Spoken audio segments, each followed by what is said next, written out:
Hello students, आज के इस वीडियो लेक्चर में हम chapter number 10 economic planning in India की एक्सरसाइज का जो नेक्स्ट पार्ट है वो सॉल्व करने वाले सेकंड पार्ट। तो इसका एक्सप्लेनेशन स्टार्ट करने से पहले मैं आपसे रिक्वेस्ट करूंगी कि अगर अभी तक आपने चैनल को सब्सक्राइब नहीं किया है तो चैनल को सब्सक्राइब कर जल्दी से बेल आइकन बटन को प्रेस कर दीजिए ताकि आपको लेटेस्ट वीडियो के नोटिफिकेशंस मिलते रहें। एंड वीडियो को लाइक करना एंड शेयर करना नहीं भूलना है। डियर स्टूडेंट्स, ये चैनल आप लोगों के लिए लाइफ टाइम फ्री चैनल है, तो उस पर कोई डरने वाली बात नहीं है। आप लोगों से कोई भी मिनिमल चार्जेस भी नहीं लिया जाएगा। लाइक 49 रुपीज़ दे दो, 99 रुपीज़ दे दो, चैनल को सब्सक्राइब करने के लिए कोई भी चार्जेस लगने वाले नहीं है। तो आपको ज़्यादा से ज़्यादा लोगों के साथ शेयर करना है ताकि इसका लाभ सभी उठा सके। तो यहाँ पर question number 4, answer the following में जो फर्स्ट क्वेश्चन है, explain the features of economic planning. आपको इकोनॉमिक प्लानिंग के फीचर्स लिखने हैं। तो यहाँ पर सबसे पहले तो हमें ना इकोनॉमिक प्लानिंग का मीनिंग लिख देंगे। जब ये क्वेश्चन 4 मार्क के लिए पूछा जाता है तो आपको ओनली 4 पॉइंट्स के आंसर्स लिखने होते हैं, 4 पॉइंट्स आपको लिखने हैं। लेकिन यहाँ पर ये मैंने डिटेल में थोड़ा बता दिया है। अगर आपको लॉन्ग आंसर्स लिखने के लिए आया तो आपको आंसर इन डिटेल लिखने आया तो आपको ये पूरा आंसर लिखना होगा इस तरीके से। पहले तो हम इकोनॉमिक प्लानिंग इज द क्या है, टाइम बाउंड प्रोग्राम है टू अचीव सर्टेन ऑब्जेक्टिव्स। कोई ऑब्जेक्टिव, सर्टेन ऑब्जेक्टिव्स को अचीव करने के लिए with the help of available resources by planning authority. जो प्लानिंग अथॉरिटी है होती है वो जो भी अवेलेबल रिसोर्सेज होती है उनको यूज कर उनका जो एम होता है, कोई प्रोग्राम को अचीव करना है, कोई ऑब्जेक्टिव है उसको अचीव करना है, तो उस टारगेट को टाइम बाउंड पीरियड के साथ वो अचीव करने की कोशिश करते हैं। तो यहाँ पर फीचर्स ऑफ इकोनॉमिक प्लानिंग जो है उसमें सबसे पहला जो फीचर है वो सेंट्रल प्लानिंग अथॉरिटी। तो जो सीपीए, इसको आप है ना इन शॉर्ट आप बोल सकते हो CPA. CPA mean central planning authority. तो central planning authority in a country undertakes economic planning. तो सेंट्रल प्लानिंग अथॉरिटी होती है वो इकोनॉमिक प्लानिंग वो ही डिसाइड करते हैं। They only undertake the activities of the economic planning and in India it is known as planning commission. India में, भारत में हम इसे ना प्लानिंग कमीशन के नाम से जानते हैं, प्लानिंग कमीशन, जो कि है ना अभी रिसेंटली रिप्लेस हो गया है by the national institute for transforming India. NITI Aayog से नीति आयोग के आ गया है प्लानिंग कमीशन की जगह पर। तो यहाँ पर it is known as planning commission and it has been replaced by institution for transforming India that is NITI Aayog since 2015। 2015 से ये जो है वो रिप्लेस हो गया, इसके जगह पर है ना नीति आयोग ने जगह ले ली है। देन सेकेंड पॉइंट जो है अ सर्वे।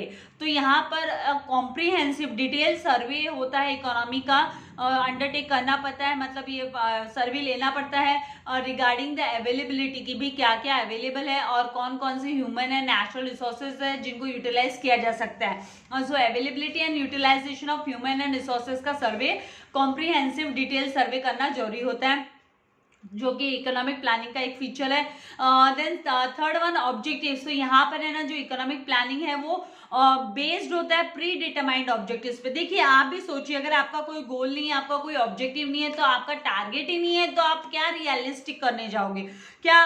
तो यहाँ पर जो ऑब्जेक्टिव्स है तो ऑब्जेक्टिव्स सेट करने होते हैं। तो economic planning is based on certain pre determined objectives पे बेस्ड होता है जिनको फ्यूचर में आप रियलिस्टिक कर सकते हो, मतलब उसको आप सही कर सकते हो। अनरियलिस्टिक ऑब्जेक्टिव्स नहीं सेट करने हैं हमको। अगर जैसे अभी आप है ना 11th स्टैंडर्ड में हो, आप अनरियलिस्टिक ऑब्जेक्टिव्स अपने सेट कर रहे हो, इसका मतलब क्या, आप मानकर चलो कि आपको तो है ना 110% मिलने वाला, तो 110% कहाँ से मिलेगा आपको। आज जब पेपर 100 मार्क्स का तो यू विल नॉट गेट 110। तो मतलब अनरियलिस्टिक नहीं होना चाहिए, रियलिस्टिक ऑब्जेक्टिव होना चाहिए।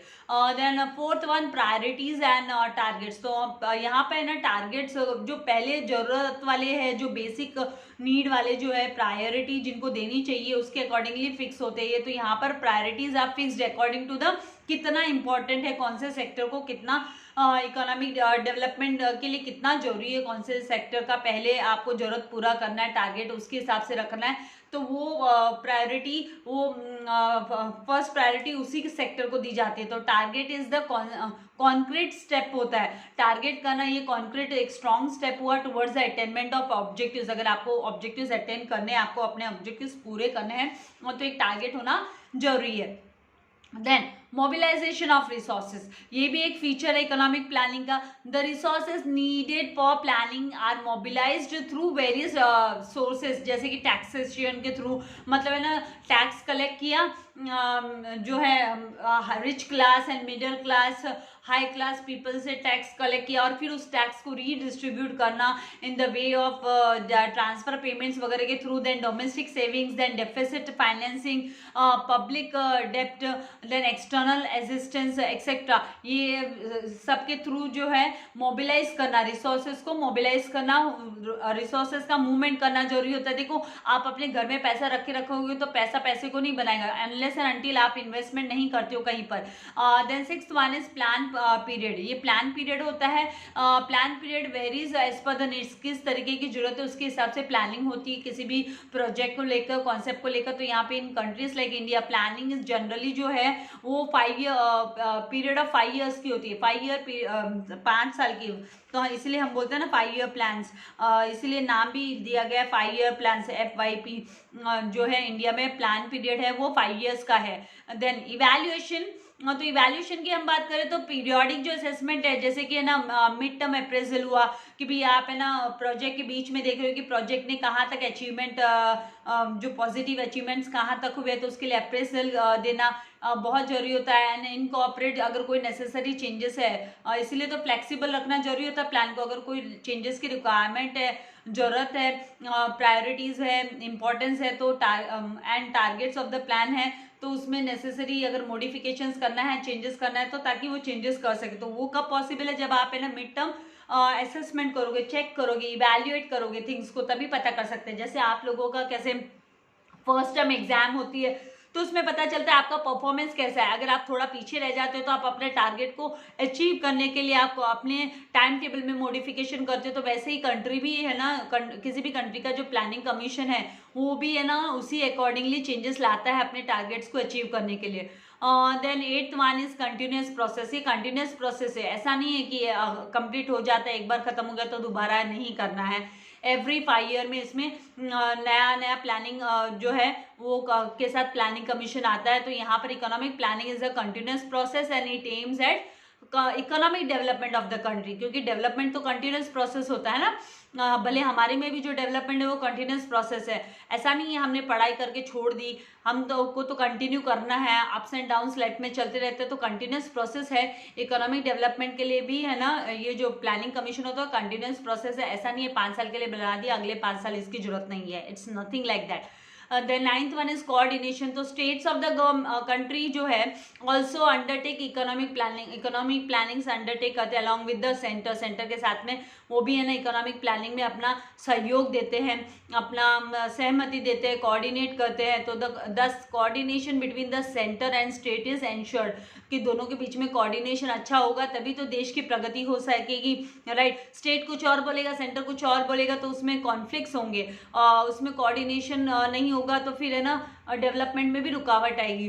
Then 10th one is flexibility, तो जो CPA है, जो प्लानिंग कमीशन अथॉरिटी है, वो मेंटेन करते हैं फ्लेक्सिबिलिटी इन इट्स अप्रोच की भी है ना, अगर रिक्वायर्ड होंगे बीच में मिड पीरियड में अगर है ना कोई चेंजेस लाना जरूरी होगा तो नेसेसरी चेंजेस इंप्लीमेंट किए जाएंगे। So this makes it possible to incorporate necessary changes, जो फ्लेक्सिबिलिटी होनी जरूरी है इकोनॉमिक प्लानिंग में, ये भी इसका एक फीचर है, इसका एक कैरेक्टरिस्टिक्स है, नेचर है in the plan as per the requirement during the implementation. तो इस तरीके से आपको ये जो आंसर है वो लिखना है। तो आई होप आपको समझ में आ गया होगा, ये कंटेंट्स कहीं से नहीं लिए, टेक्स्ट बुक रीडिंग मस्ट है। मैं आपको फिर से बोलूंगी टेक्स्ट बुक रीडिंग करते जाओ, आप टेक्स्ट बुक रीडिंग की हैबिट मत छोड़ो, भले आपके कॉलेज में आपका एग्जाम हो ना हो, असेसमेंट हो ना हो, आप अपने लिए पढ़ रहे हो, एक बात याद रखिए। देन सेकंड क्वेश्चन यहाँ पर explain the targets of 12th 5-year plan. 12th 5-year plan के टारगेट्स क्या है, उनके ऑब्जेक्टिव्स टारगेट्स क्या है। तो यहाँ पर आपको 12th 5-year प्लान्स के टारगेट्स के बारे में लिखना है। तो सबसे पहले यहाँ पर हम लिखेंगे कि 12th 5-year प्लान कौन सा पीरियड है as per the economic planning, हमारे इंडियन इकोनॉमिक प्लानिंग के हिसाब से 12th 5-year प्लान जो पीरियड है वो इन द ईयर 2012 में स्टार्ट हुआ था एंड 2017 इसका एंड था 12th 5-year प्लान का। तो 2012 से लेके 2017 5 साल का 5-year plan focused on the objective, इसका जो ऑब्जेक्टिव था सस्टेनेबल ग्रोथ, 12 5 ईयर प्लान का जो ऑब्जेक्टिव है वो sustainable growth and more inclusive growth, ये इसका जो है टारगेट। तो यहाँ पर the plan aimed at encouraging the development of India's agriculture and education की, इंडिया के एग्रीकल्चर एंड एजुकेशन को डेवलपमेंट मिले, health and social welfare through government spending, की गवर्नमेंट खर्चा करेगी, स्पेंड करेगी, और किसके पीछे स्पेंड करेगी, तो एग्रीकल्चर सेक्टर को डेवलप करने के लिए, देन एजुकेशन को, देन हेल्थ एंड सोशल यहाँ पर वेलफेयर के लिए गवर्नमेंट जो है वो स्पेंड करेगी पैसा, अपना बजट निकालेगी। तो it also aimed at creating employment through developing India's manufacturing sector, India के मैन्युफैक्चरिंग सेक्टर को डेवलप कर एम्प्लॉयमेंट जनरेट करने का काम भी जो है ये 12 5 ईयर प्लान के टारगेट्स में से वन ऑफ द टारगेट है। तो यहाँ पर following are were the targets of 12 5 year plan. तो यहाँ पे इकोनॉमिक ग्रोथ की बात करें तो इनको है ना, जो रियल जीडीपी है, ग्रॉस डोमेस्टिक प्रोडक्ट की जो ग्रोथ रेट है वो 8% टू बी अचीव्ड, इनको 8% अचीव करना है, ये टारगेट रखा था। देन एग्रीकल्चरल ग्रोथ रेट जो है वो 4% तक गेन होनी चाहिए, to be gain. Then manufacturing और इंडस्ट्रियल ग्रोथ जो रेट है वो इट शुड बी 10%, ये 10% तक अचीव करना है, ये टारगेट रखा गया था, क्योंकि प्लानिंग एडवांस में करनी पड़ती है, राइट, गोल्स को अचीव करने के लिए। Then every state must have a higher average growth rate, हर एक स्टेट का हायर एवरेज ग्रोथ रेट होना चाहिए 12 5 ईयर प्लान के मुताबिक। Then what was achieved in the 11th plan, तो 11 5 ईयर प्लान में जो भी अचीव किया था, मतलब 2007 और 2012 के बीच में जो भी अचीव किया गया था 11 5 ईयर प्लान में, उससे ज़्यादा यहाँ पर है ना जो इसका अचीवमेंट परसेंटेज होना चाहिए।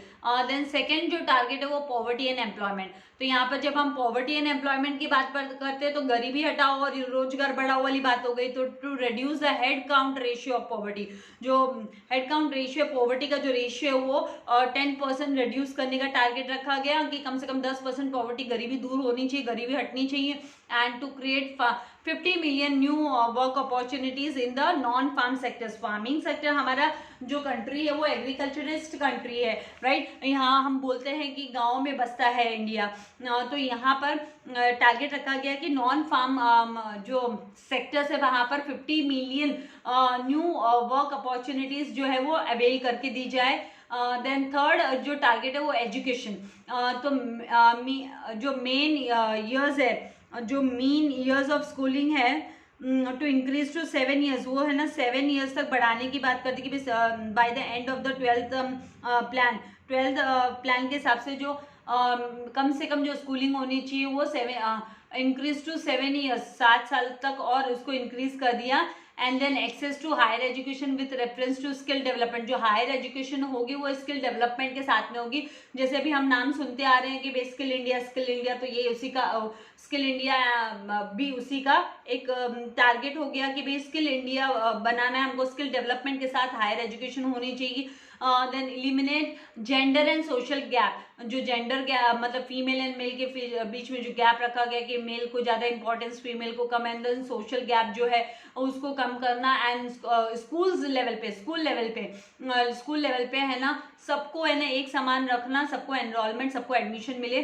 तो ये एक इसका टारगेट था एजुकेशन के अंडर में। देन हेल्थ को लेकर बात करें तो reduce the total fertility rate to 2.1% तक, टोटल फर्टिलिटी रेट को रिड्यूस करना है जो यहाँ पर then reduce the undernutrition among children, बच्चों के बीच में जो अंडर न्यूट्रिशन है, मतलब जिनको अच्छे से खाना नहीं मिल रहा है, भोजन नहीं मिल पा रहा है, जो कि अब इस लॉकडाउन पीरियड में भी ये कंडीशन हो पा रही है कि मिड डे मील की जो फैसिलिटीज़ गाँव में जो स्कूल्स है वहाँ पर बच्चों को मिलती थी तो वो नहीं अवेल कर पा रहे वो। तो यहाँ पर जो मेल न्यूट्रिशन है वाली प्रॉब्लम हो रही है, अंडर न्यूट्रिशन वाली जो प्रॉब्लम हो रही है, वो 12 5 ईयर प्लान के अंडर में भी उन्होंने टारगेट रखा था कि एज ग्रुप जो 0 से 3 ईयर्स के 2 हाफ के हैं उनको NFHS 3 लेवल्स तक की जो है वो उनको फैसिलिटी मिल पाए। वो नेशनल फैमिली हेल्थ सर्वे के थ्रू उनको जो मेल न्यूट्रिशन है वो हट सके। तो ये health facilities.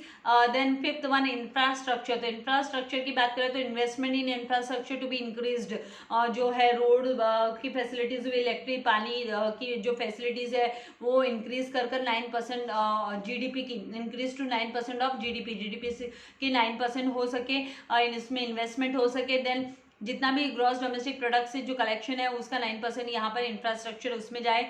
Then connect all the villages with all weather road, सारे के सारे रोड्स जो है उन सब रोड से कनेक्ट करना गाँवों को।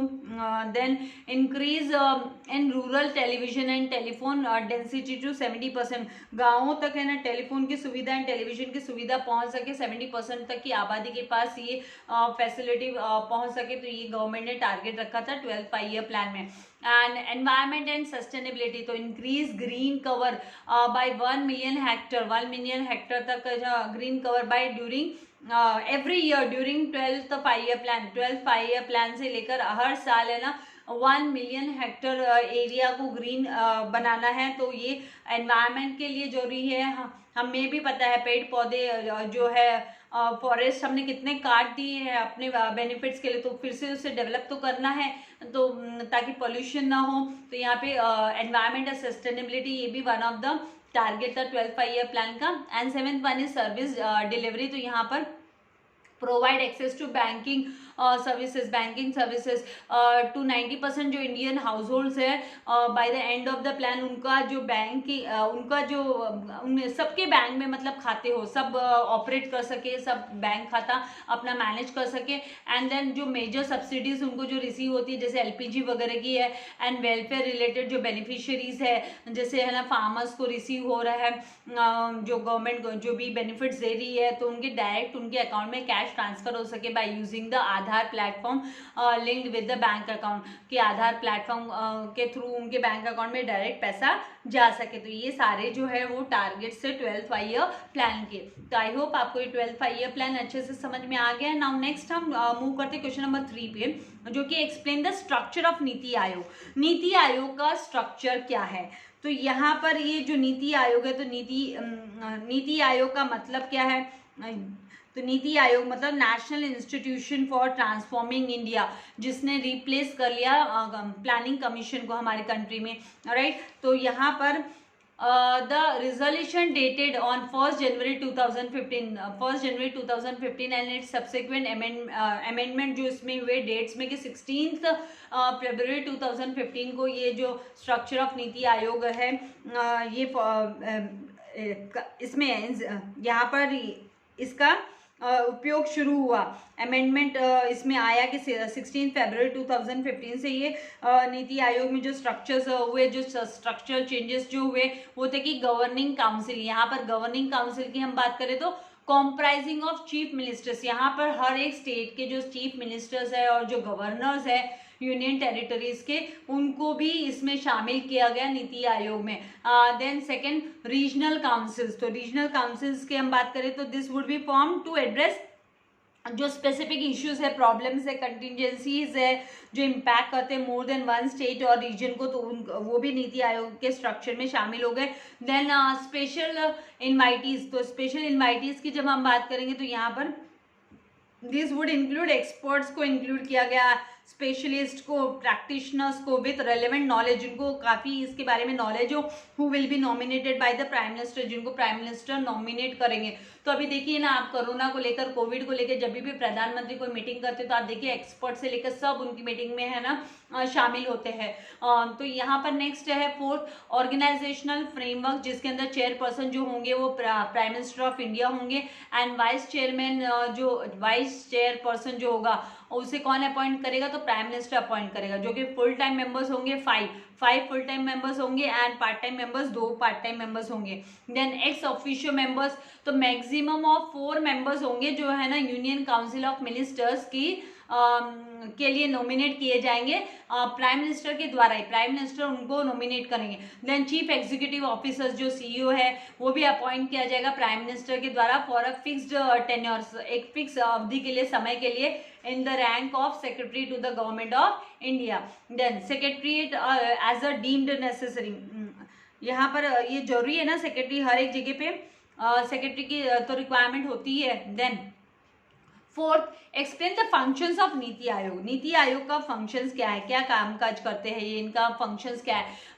तो यहाँ पर शेयर्ड नेशनल एजेंडा, जो नीति आयोग का फंक्शन कि भाई ये नेशनल एजेंडा के ऊपर काम करेंगे। कोई भी स्टेट अपने लिए काम नहीं करेगा, ऐसा नहीं, वो नेशन के बारे में सोच के। तो इवॉल्व्स और शेयर्ड विजन, सबका एक साथ अपना एक सपना, एक विजन है, एक टारगेट है, नेशनल डेवलपमेंट प्रायोरिटी होनी चाहिए। एंड स्ट्रैटेजीज जो भी प्लान आउट होगी with the active involvement of states उसमें शामिल होंगे स्ट्रैटेजीज को तैयार करने के लिए। लेकिन ये जो भी होगा वो नेशनल एजेंडा पे बेस्ड ही होगा।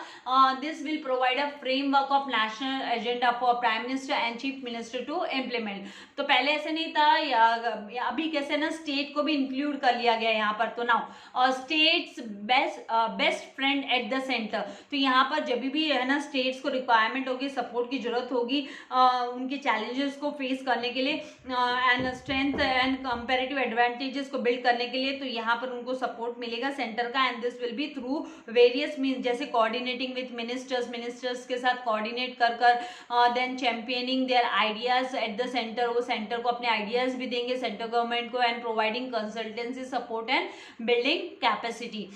Then third one is decentralised planning. तो restructuring the planning process into bottom model, मतलब ना ये विलेज से लेकर मतलब लोकल से विलेज लेवल से, मतलब लोकल लेवल से लेकर ये नेशनल गवर्नमेंट तक मूव करेगा। मतलब हम बोलते हैं ना सिंपल टू कॉम्प्लेक्स, तो वही बात होगी कि पहले छोटे बॉटम से शुरू होगा और अप वाला मॉडल होगा, बॉटम टू अप। तो from village level that is local government to national level और central government. Fourth one is knowledge and innovation hub. तो be a accumulator as well as booster of research and best practices on good governance. तो यहाँ पर through the state of the art, यहाँ पर जो government है वो state government भी अपने रिसोर्सेज, अपने आइडियाज देंगे, आइडेंटिफाई करेंगे, एनालाइज करेंगे जो भी प्रॉब्लम्स हैं, अपने जो गोल्स हैं उनके वो शेयर करेंगे एंड हेल्प करेंगे रिप्लिकेशन के लिए सेम वो अपने नॉलेज को एंड इनोवेटिव आइडियाज को सबके साथ शेयर करना, शेयर कर कर नेशनल एजेंडा के लिए काम करना।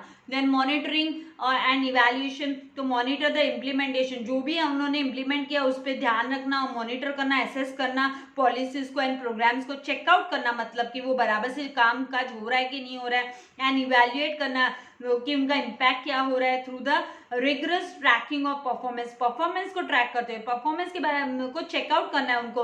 अलग अलग पैरामीटर्स होते हैं ना परफॉर्मेंस को भी चेक करने के, जैसे आप लोगों को अगर टीचर ओरल ले रही है तो अलग अलग पैरामीटर के हिसाब से कि भाई आपका वॉल्यूम कैसा है, आप कैसे प्रेजेंट कर रहे हो, तो उसी तरीके से पैरामीटर्स होते हैं इवैल्यूएट करने के लिए जो गवर्नमेंट पॉलिसीज इंप्लीमेंट करते हैं उसके लिए भी। तो यहाँ पर दिस विल आइडेंटिफाई वीकनेसेस क्या है, बॉटलनेक्स क्या है, क्या प्रॉब्लम्स है, क्या करेक्शंस की रिक्वायरमेंट है, कौन से पॉलिसीज को कब है ना हमें ड्राइवन करना है, लेकर आना है, एनकरेज करना है, ज़्यादा से ज़्यादा एफिशिएंट एंड मोर इफेक्टिव बनाना है, तो वो सब है ना मॉनिटरिंग एंड इवैल्यूएशन के अंडर में आता है। ये वन ऑफ द फंक्शन है नीति आयोग का कि वो नोट डाउन करते हैं थिंग्स को एंड फिर उसके लिए उसमें कोई मॉडिफिकेशंस की जरूरत है तो मॉडिफाई करते हैं। Then 6 one cooperative and competitive federalism, तो यहाँ पर be the primary platform of for operating cooperative federalism, मतलब यहाँ पर है ना स्टेट्स का भी योगदान होता है, टू हैव एक्टिव पार्टिसिपेशन होता है स्टेट्स का, कि वो जो भी नेशनल पॉलिसीज है उसके फॉर्मुलेशन में वो भी शामिल होते हैं एंड वो भी ट्राई करते हैं, इम्प्लीमेंट करते हैं और फिर अचीव करने देखते हैं। एक जो समय सीमा दी गई उसमें उनके जो टारगेट्स होते हैं वो क्वान्टिटेटिव एंड क्वालिटेटिव दोनों पैरामीटर के हिसाब से वो कंबाइनली प्राइम मिनिस्टर के इंस्ट्रक्शंस के अकॉर्डिंग एंड स्टेट्स अपने आइडियाज शेयर करने के बाद में वो सब एक दूसरे के लिए नेशनल एजेंडा के लिए सब मिलकर काम करते हैं। तो कोऑपरेशन एंड कोऑर्डिनेशन सबका यहाँ पर रहता है। Then 7th one is other functions. तो अदर फंक्शंस में जैसे इंटर कंसल्टेंसी हो गए, कॉन्फ्लिक्ट रेजोल्यूशन, कोई प्रॉब्लम है तो उसको रिजोल्व करना है, देन टेक्नोलॉजिकल अपग्रेडेशन लेकर आना है, तो it comes under the NITI Aayog के अदर फंक्शंस के अंडर में आता है। तो हम लोगों को डिटेल में जो लिखने हैं वो 6 फंक्शंस ही हमारे सिलेबस में है। नाउ द 5th क्वेश्चन जो है वो distinguish between planning commission and नीति आयोग। तो NITI Aayog and planning commission के बारे में आपको डिस्टिंग्विश बिटवीन लिखना है। तो यहाँ पर ये टेक्सचुअली है, टेक्स्ट बुक में बहुत काफी अच्छे से दिया हुआ है, तो इसको मैं आपको एक्सप्लेन कर देती हूँ। फर्स्ट पॉइंट आपको मीनिंग लिखना है, तो मतलब ये कब एस्टेब्लिश हुआ, इसका एस्टेब्लिशमेंट कब हुआ। तो planning commission was established on 15 मार्च 1950 में ये एस्टैब्लिश हुआ था। एंड हम नीति आयोग की बात करें तो NITI Aayog was established on 1 जनवरी 2015 में। Then planning commission enjoyed the powers.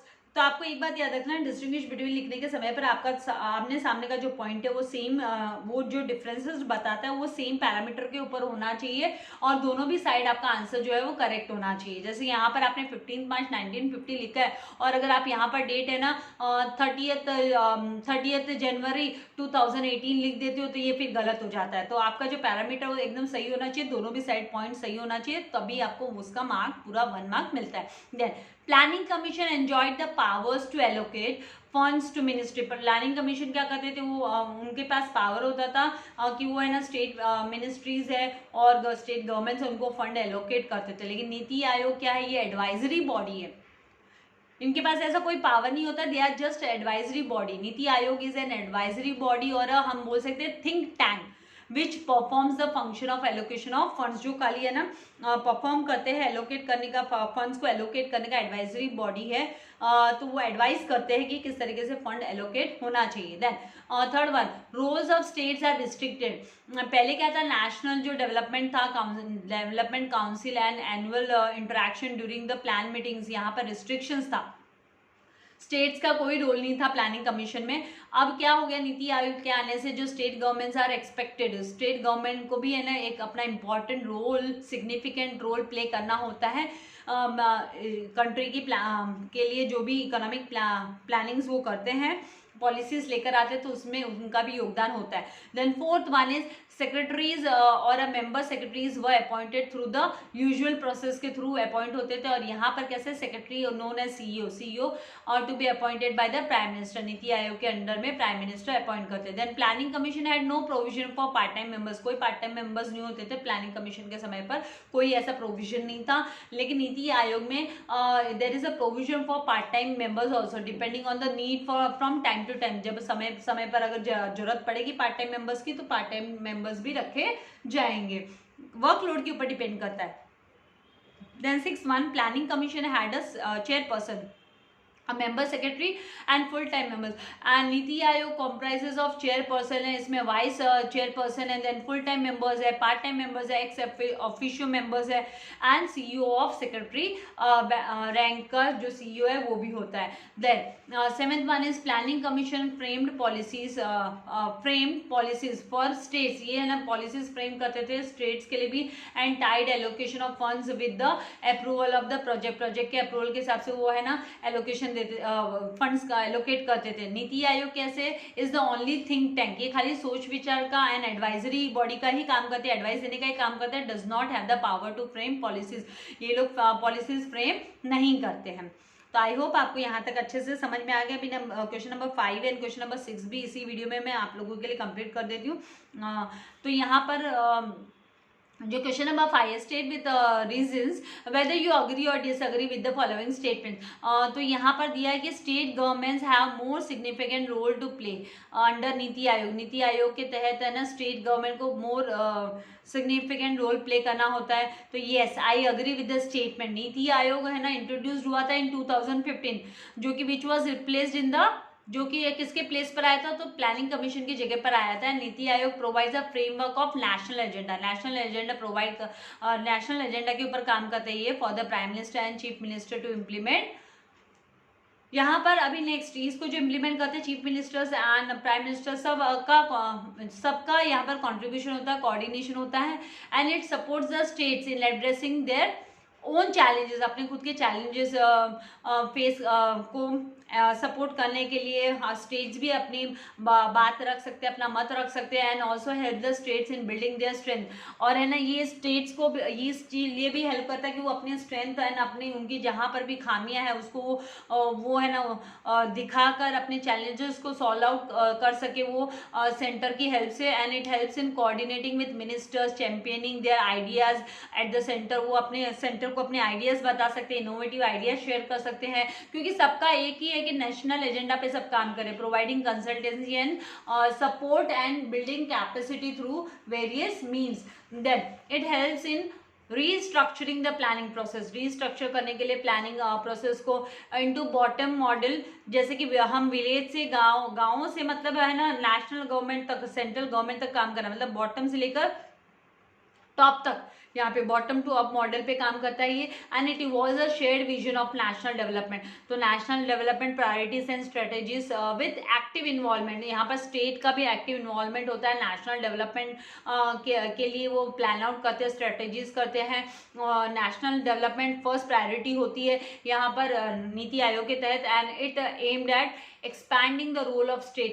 इससे के आने से क्या हो गया, जो स्टेट्स का रोल है वो एक्सपैंड हो गया है, making the state role more positive in collaboration with the centre. Centre के कोऑर्डिनेशन के साथ, कोलैबोरेशन के साथ स्टेट का भी रोल उतना ही इंपॉर्टेंट हो गया है। So the formation of NITI Aayog was an innovative and remarkable step था, जो कि है ना रेनफोर्स हुआ the principles of federalism and decentralisation of power. Decentralisation of power मतलब टॉप से बॉटम से टॉप की तरफ मूव करना, मतलब विलेज लेवल से नेशनल लेवल तक अप्रोच करना। तो यहाँ पर स्टेट गवर्नमेंट को भी यहाँ पर इंक्लूड किया गया। State government have more significant role to play in NITI Aayog. Last में आपको लिखना है 10 state government have more significant role to play under the NITI Aayog. Then second question यहाँ पर है कि functions of planning commission has been transform to NITI Aayog. तो yes, जो फंक्शंस है वो नीति आयोग में ट्रांसफॉर्म हो गए जो प्लानिंग कमीशन के थे। तो सबसे पहले हम लिखेंगे I agree with the above statement. Then planning commission has replaced by NITI Aayog, that is national institution for transforming India. And जो इंडियन इकोनॉमी प्लानिंग है, मतलब ये जो प्लानिंग था उसका मीनिंग है Indian economy planning is undertaken by central planning authority and it was known as planning commission। हम इसको बोलते थे up to the 2015 तक इसको प्लानिंग कमीशन बोला जाता था। After the sanction of this NITI Aayog जब आया, इसका रिजोल्यूशन जब पास हुआ 2015 में सैंक्शन हुआ, तब एक्चुअल एग्जीक्यूशन नहीं हो पाया था। ये कब स्टार्ट हुआ, तो जब है ना 12 5-year प्लान कंप्लीट हुआ उसके बाद ही ये स्टार्ट हुआ था। 6 मंथ के लिए ना उसको एक्सटेंड कर दिया गया था। Then resolution of then earlier जो planning commission was having the power था उनके पास में, प्लानिंग कमीशन के पास, कि वो एलोकेट करते थे funds to the ministry and state government को, वही एलोकेट करते थे। लेकिन नाउ नीति आयोग जो है वो खाली परफॉर्म करता था functions of allocation of funds, then shared national agenda, then state based friends at the centre, decentralised planning वगैरह, ये सब इसके फंक्शंस के अंडर में आता है नीति आयोग प्रोग्राम्स के अंडर में। Then functions of planning commission has been, इसके लिए हम बोलेंगे कि hence the functions of planning commission has been replaced, has been transfer to NITI Aayog को ट्रांसफर कर दिए गए।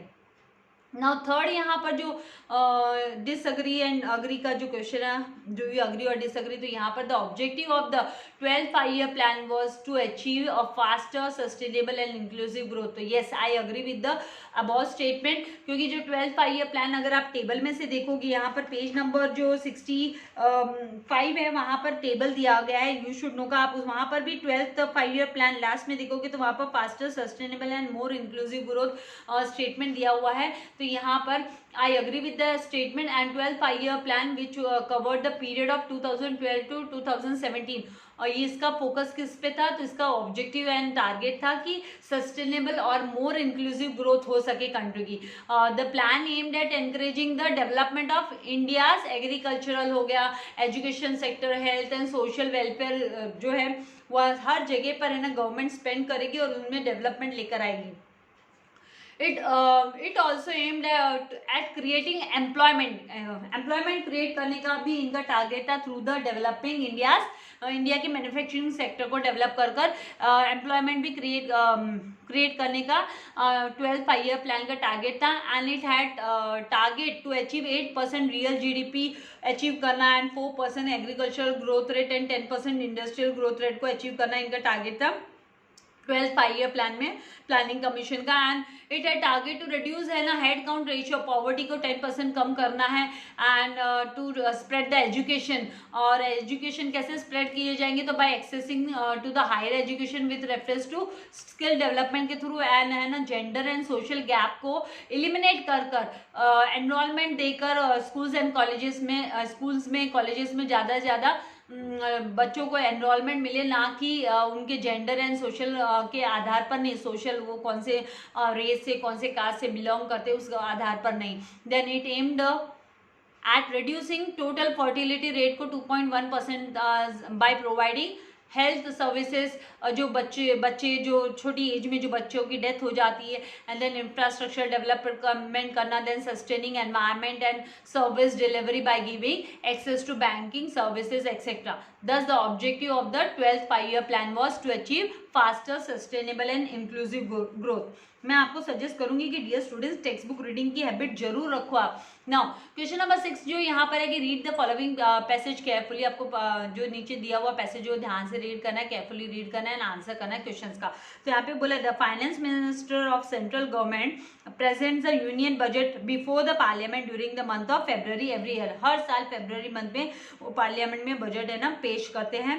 And the budget also refer to as a annual financial reflex. ये क्या है, एनुअली कितना खर्च कर सकते हैं हम, एस्टिमेट्स होता है रिसिप्ट्स एंड एक्सपेंडिचर्स का, कितना रिसीव होगा गवर्नमेंट को और कितना खर्चा करना पड़ेगा गवर्नमेंट को एवरी फाइनेंशियल ईयर में. बिगिनिंग में 1 अप्रैल से लेकर 31 मार्च तक क्या क्या एक्सपेंडिचर्स होने वाले और कितने रिसिप्ट्स आने वाले. Then changes in the tax structure are suggested in the budget. Budget में टैक्स का कौन सा स्ट्रक्चर रखेंगे, कितने स्लैब के अंदर कितना परसेंटेज टैक्स होगा, तो ये सारा भी है ना बजट के अंदर ही डिसाइड होता है. And besides this provisions are also made कि कौन से जगह पर कितना खर्चा होगा, डिफेंस के लिए कितना खर्चा होगा, क्या बजट होगा, एजुकेशन के लिए पूरे साल का क्या बजट होगा, देन रिसर्च एंड डेवलपमेंट के लिए क्या होगा. So the date for presenting the budget has been shifted to 1 February every year. अभी जो डेट है वो 1 फरवरी पर शिफ्ट कर दी गई एवरी ईयर के. This enables generation of funds well in advance prior to the commencement of financial year. तो फाइनेंशियल ईयर स्टार्ट होने के पहले, फाइनेंशियल ईयर 1 अप्रैल को स्टार्ट होता है राइट, एवरी ईयर 1 अप्रैल को स्टार्ट होता है. तो 1 अप्रैल आने से पहले ही फेब में है ना बजट है ना वो प्लान आउट हो जाता है एवरी ईयर फाइनेंशियल ईयर के लिए. तो यहाँ पर आपको इस पे बेस्ड कुछ क्वेश्चंस के आंसर्स देने हैं. तो सबसे पहला जो क्वेश्चन है, where is the union budget usually presented. तो यूनियन बजट जो है वो पार्लियामेंट में प्रेजेंट किया जाता है. तो हमको यहाँ पर लिखना है कि union budget is usually presented at parliament. तो ये आपके है ना पैसेज के आधार पर ही क्वेश्चन आपको लिखने हैं. तो आप लोगों के लिए काफ़ी आसान है, डिफिकल्ट नहीं है, क्योंकि आप लोग इंग्लिश में यही पैटर्न फॉलो करते हो. 9th में भी यही फॉलो किया है, 10th में भी यही फॉलो किया है आपने राइट. तो नया है नहीं है आप लोगों के लिए. What all aspects are considered while preparing the budget. Budget को प्रिपेयर करने के समय क्या क्या बातों का ध्यान रखना होता है. तो यहाँ पर देखो दिया हुआ है कि changes in the structure are suggested. तो आपको वही लिखना है, changes in the tax structure, provisions for allocating expenditure on defence, education, research and development etcetera are considered while preparing the budget. Budget को प्रिपेयर करते समय पर आपको इन सब चीजों का ध्यान रखना है.